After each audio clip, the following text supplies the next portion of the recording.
Goa Organics వారి skin care, hair care, wellness products కోసం AP, తెలంగాణలో డిస్ట్రిబ్యూటర్లు కావాలను వివరాలకు స్క్రీన్ పైన ఉన్న నెంబర్కి కాల్ చేయండి. రాష్ట్ర వ్యాప్తంగా ప్రచారం, సభలు, సమావేశాలు, వ్యూహాలు, పోలింగ్ తో గత కొద్ది రోజులుగా బిజీగా గడిపిన సీఎం జగన్ కాస్త విరామం తీసుకునేందుకు విదేశాలకు పయనమవుతున్నారు.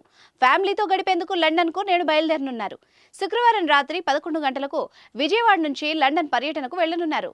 2 రోజుల కిందటే జగన్ విదేశాలకు వెళ్లేందుకు కోర్టు అనుమతి లభించడంతో ఫ్యామిలీ ట్రిప్ కు జగన్ సిద్ధమయ్యారు. కుటుంబ సమేతంగా జగన్ లండన్, ఫ్రాన్స్, స్విట్జర్లాండ్ వెళ్తారని తెలుస్తోంది. అక్కడే దాదాపు 14 రోజుల పాటు గడపనున్నారు జగన్.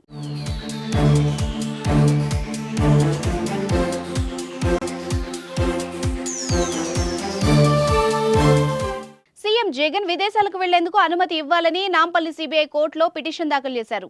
ఈ నెల 17 నుంచి జూన్ 1 వరకు విదేశాలకు వెళ్లేందుకు కోర్టును అనుమతి కోరారు. గతంలో కోర్టు ముందస్తు అనుమతి లేకుండా దేశం విడిచి వెళ్లరాదన్న బెయిల్ షరతులు విధించింది. వాటిని సడలించాలని జగన్ కోరారు. ఈ పర్యటనలో భాగంగా లండన్, ఫ్రాన్స్, స్విట్జర్లాండ్ లో పర్యటించేందుకు అనుమతి ఇవ్వాలని కోర్టును కోరారు. ఈ పిటిషన్ పై కౌంటర్ దాఖలు చేయాలని కోర్టు సిబిఐని ఆదేశించింది. జగన్ విదేశాలకు వెళ్లేందుకు అనుమతి ఇవ్వొద్దని సిబిఐ కోర్టును కోరుతూ కౌంటర్ దాఖలు చేసింది. ఇరువైపులా వాదనలు విన్న కోర్టు ఈ నెల 14న జగన్ విదేశాలకు వెళ్లేందుకు గ్రీన్ సిగ్నల్ ఇచ్చింది. అయితే ఫోన్ నెంబర్, మెయిల్ ఐడి వివరాలు కోర్టుకు సిబిఐకి సమర్పించాలని జగన్ను నాంపల్లి కోర్టు ఆదేశించింది.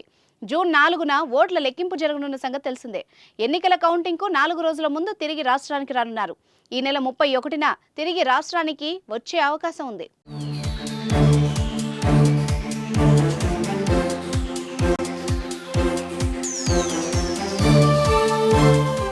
సుమన్ టీవీలో మీ పర్సనల్ అండ్ బిజినెస్ ప్రమోషన్స్ కోసం కింది నెంబర్కి కాంటాక్ట్ చేయండి.